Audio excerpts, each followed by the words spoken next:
Well, I recently installed a new kitchen in our house, and I've had a bit of an issue with the hot water.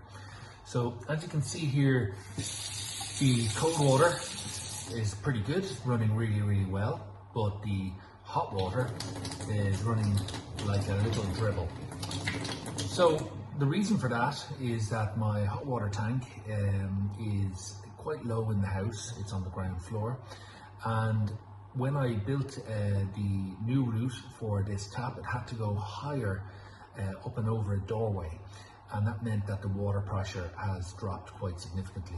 So today I'm going to take you through how I'm going to solve that. I hope it's going to work. I've bought one of these TapBoosts, and I'm going to install this and see if it increases the pressure and does what it says that it can on the tin. So this is what you get when you get the TapBoost. Comes in a nice box. When we open it up, we have an instruction manual, which is quite good because it goes through different configurations of the system. The TapBoost works for a single hot or cold, but you need to install a non-return valve that doesn't come with the actual TapBoost, but this is the non-return valve. In my case, I'll be boosting the hot and I'll be installing this onto the cold supply coming in. We have the TapBoost fitting itself,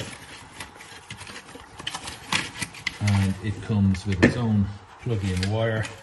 It's all plugged straight into a normal domestic plug here, and we have the transformer as well for the system. So that's the kit that comes with it. There's also some fittings that are supplied with that as well. These are my hot and cold pipes.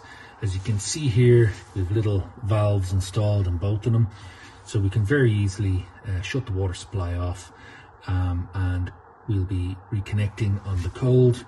We'll be installing the non-return valve above the valve, and we'll be also installing the TapBoost just here on the hot, and we'll plug it in and let's see how that goes.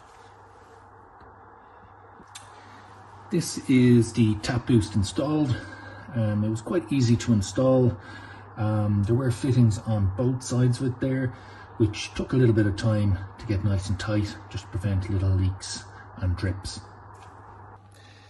So this is the TapBoost installed, and as you can see, when I turn on the pressure, it is notably probably 2 times faster flow with the hot.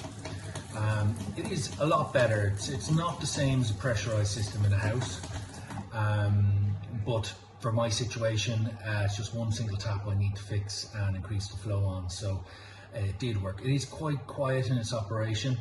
It's not very loud at all. Once the door is closed in the sink, it's barely audible. You know, I think it's a fair enough outcome for what I paid for. It's increased the flow somewhat, definitely a lot better than it was. Don't know whether it will be a whole house permanent solution, but definitely a good short-term solution.